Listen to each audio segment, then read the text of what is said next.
नदी से बाहर आने के बाद बहुत अच्छा महसूस हो रहा है। इतना शांत और स्वच्छ। पवित्र पंबा नदी में स्नान के बाद भोजन किया और पेट भर के किया, क्योंकि कल तक कुछ भी नहीं मिलने वाला था। यात्रा की शुरुआत पंबा नदी के पवित्र जल में स्नान के साथ होती है। इसे दक्षिण की गंगा माना जाता है। पंबा गणपति नदी किनारे भगवान गणेश का मंदिर है, जहां भक्त अपनी यात्रा की निर्विघ्न समाप्ति के लिए नारियल फोड़ते हैं। माहौल यहाँ का वातावरण काफी ऊर्जावान होता है, जहां चारों ओर स्वामी ये अयप्पा के जयकारे गूंजते हैं।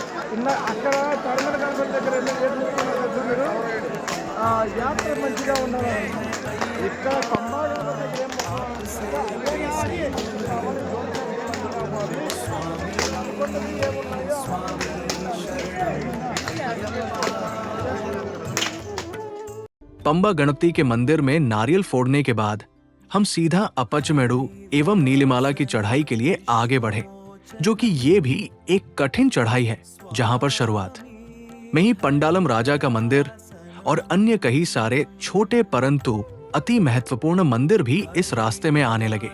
और अभी हम जिस मार्ग में चल रहे हैं उसका नाम है पवित्र पूंकावन, जो कि ये भी पेरियार टाइगर रिजर्व का हिस्सा है और आगे जाके उसका चेक पोस्ट भी बना हुआ है, जहां पर हमारा टिकट चेक होता है और वेरीफाई होने के बाद ही आगे जाने दिया जाता है, क्योंकि ये एक ओपन फॉरेस्ट खुला जंगल है और साथ में भक्तों की गणना के लिए भी किया जाता है।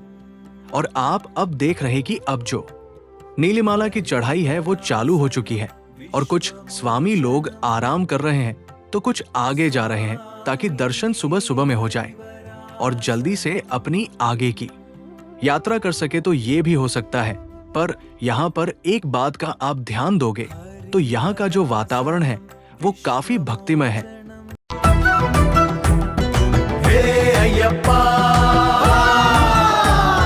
പുളിക്കാവണം തേടി കാട്ടിലടും താളം മനസ്സാകും പെട്ട തുള്ളി പാപാക്ഷലണമേളം സ്വാമിയേ ശരണം അയ്യപ്പ സ്വാമിയേ ശരണം അയ്യപ്പ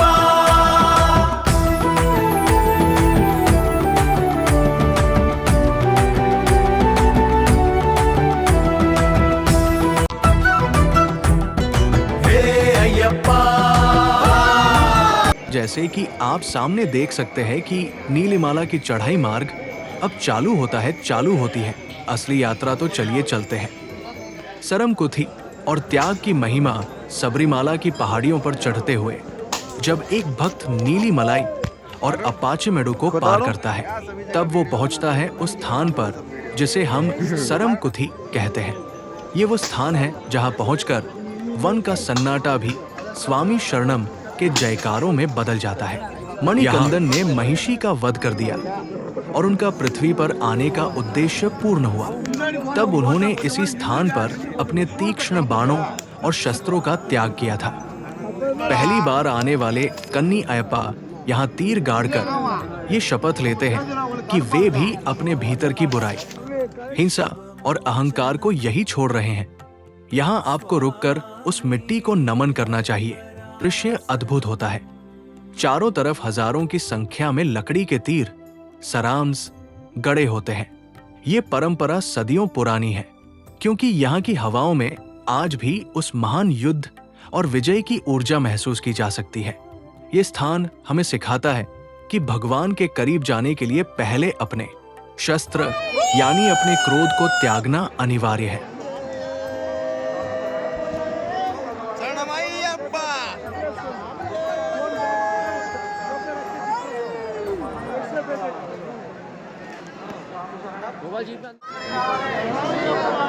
ओम श्री स्वामी शरणमय्यप्पा ओम श्री स्वामी शरणमय्यप्पा ओम श्री स्वामी शरणमय्यप्पा।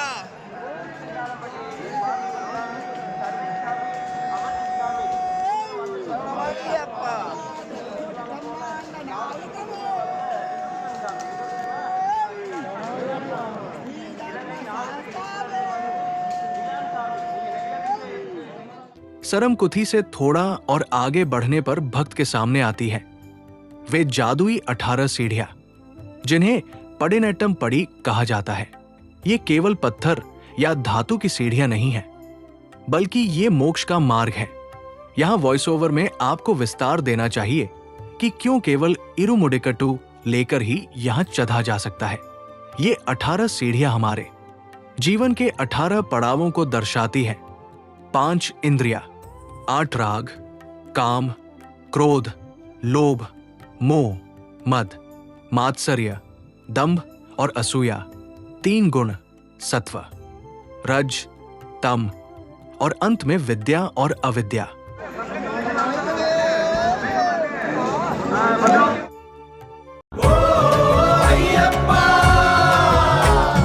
पंपा की लहरों पे एक आस जागी, सबर गिरी की ओर लगन लागी, तेरा नाम धुन मन में है स्वामी। स्वामी स्वामी शरणम अय्यप्पा। जब भक्त एक एक सीढ़ी चढ़ता है तो वो क्षण इतना तीव्र होता है कि भक्त को अपनी देह का भान भी नहीं रहता। बस मन में एक ही लक्ष्य होता है, स्वामी के दर्शन। पुलिस और स्वयं सेवकों की मदद से जब भक्त को तेजी से इन सीढ़ियों पर चढ़ाया जाता है तो वो प्रतीक स्वरूप अपनी इन 18 कमियों को पीछे छोड़ता जाता है। सीढ़ियां चढ़ने के बाद सन्निधानम के विशाल प्रांगण में भक्त को वो अवसर मिलता है जिसका उसने 41 दिनों के कठिन व्रत के दौरान इंतजार किया था। यह है इरुमुडिकट्टू खोलने का अनुष्ठान।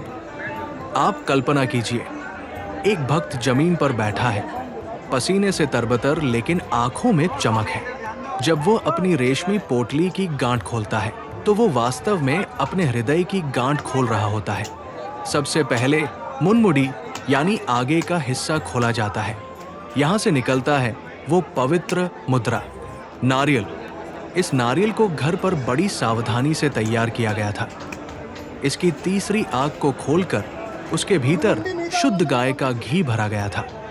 यहाँ ये समझना जरूरी है कि नारियल हमारा शरीर है और उसके भीतर का घी हमारी आत्मा है।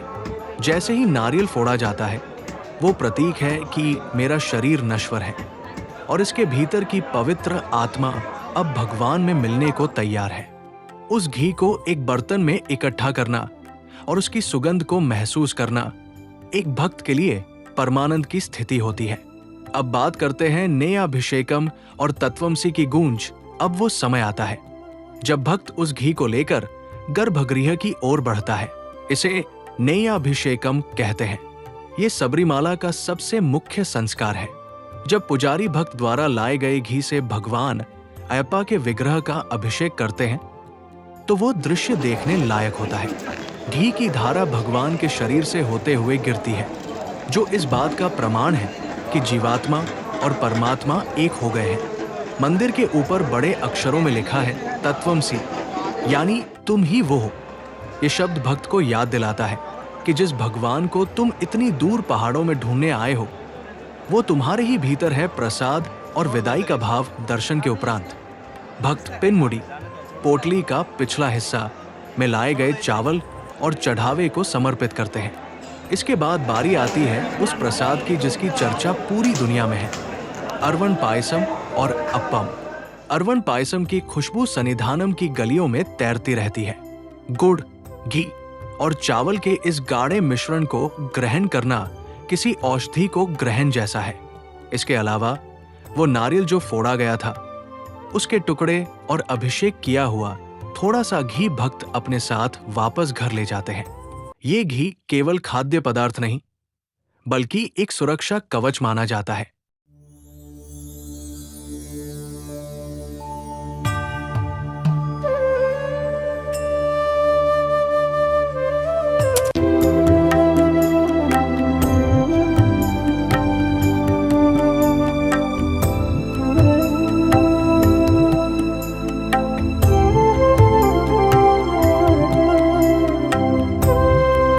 तो स्वामी शरणम स्वामीस, अब बात करते हैं मल्लिकापुरतम्मा का पूजा कैसे होता है। सबरीमला सन्निधानम के ठीक पास ही मल्लिकापुरतम्मा देवी का मंदिर स्थित है। पौराणिक कथाओं के अनुसार देवी मल्लिकापुरतम्मा भगवान अयप्पा से विवाह की प्रतीक्षा कर रही है। मकर विलक्कू के विशेष अवसर पर उनकी आराधना का महत्व सबसे अधिक होता है। इस दिन देवी की विशेष पूजा अर्चना की जाती है और उसकी शोभा यात्रा भी निकाली जाती है। मकर विलक्कू के दिन से शुरू होकर अगले कुछ दिनों तक देवी का एक बेहद भव्य शोभा यात्रा निकाली जाती है, जिसे मलयालम में एजुन लथु कहा जाता है। भव्य सवारी देवी की पवित्र मूर्ति, जिसे मलयालम में थिडम्बु कहा जाता है, इसको एक बेहद ही सुंदर ढंग से सजाए गए हाथी गजराज के मस्तक पर विराजमान किया जाता है। पारंपरिक वाद्य यंत्र, इस यात्रा की सबसे खास बात चेंडा मेलम है और अन्य पारंपरिक वाद्य यंत्रों की गूंज है।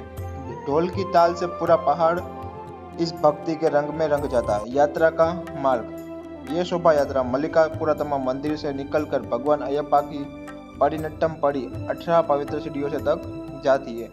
ऐसा माना जाता है कि देवी भगवान अयप्पा की एक झलक पाने के लिए और इसके ब्रह्मचर्य के व्रत की टूटने की प्रतीक्षा में वहां जाती है। लेकिन जब वह देखती है कि नए भक्त अभी भी आ रहे हैं, मतलब करनी स्वामी अभी भी आ रही है, तो वह अपने आप वापस लौट जाती है। मशालों की रोशनी, रात के समय में होने वाली इस यात्रा में कई लोग पारंपरिक मसाले, जिन्हें थीवटी भी कहा जाता है, लेकर चलते हैं, जो एक अद्भुत दृश्य बनाता है। अब बात करते हैं गुरुथी पूजा और समापन। मकर विलक्कू के उत्सव पर उसके अंतिम दिन गुरुथी को नामक एक विशेष तांत्रिक पूजा की जाती है। यह पूजा सबरीमाला के वन देवताओं और देवी मल्लिकापुरतम्मा को प्रसन्न करने के लिए की जाती है। इस भव्य पूजा के संपन्न होने के बाद ही भगवान अयप्पा और मल्लिकापुरतम्मा मंदिर के कपाट अगले तीर्थ यात्रा के मौसम तक बंद कर दिया जाता है, जो कि हर महीने की 4 या 5 तारीख को खुलते हैं, 4 या 5 दिनों के लिए खुलते हैं। और इस यात्रा का खास अनुभव ये कि आपको सब कुछ अपने आँख से देखने को मिलता है, जो कि एक अपने आप में एक अलग अनुभव होता है। और हर रात इधर अयप्पा हरिवरसनम का जाप कर दिया जाता है, मतलब जो कि हर रात सन्निधानम में 11 बजे चलता है, जो कि पूरे आसपास सन्निधानम का जो एरिया है, मतलब पडिनट्टम पड़ी का जो एरिया हो गया, मतलब चलने का जो मार्ग है, नीलीमाड़ा अप्पाचीमेडु का जो सब मार्ग है, सरमगुथी याले का, तब तक वहाँ तक सब सुनाई पड़ता है। मतलब हर जगह पर उन्होंने स्पीकर डाल रखे हैं, तो मतलब एक साथ सब जगह पर उनकी आवाज़ सुनाई दे पड़ रही है। कुछ लोग सुनते हैं, मतलब कुछ लोग नृत्य करते हैं अयप्पा का। तो आइए अब उनको सुनते हैं और अपनी यात्रा को समाप्त करते हैं।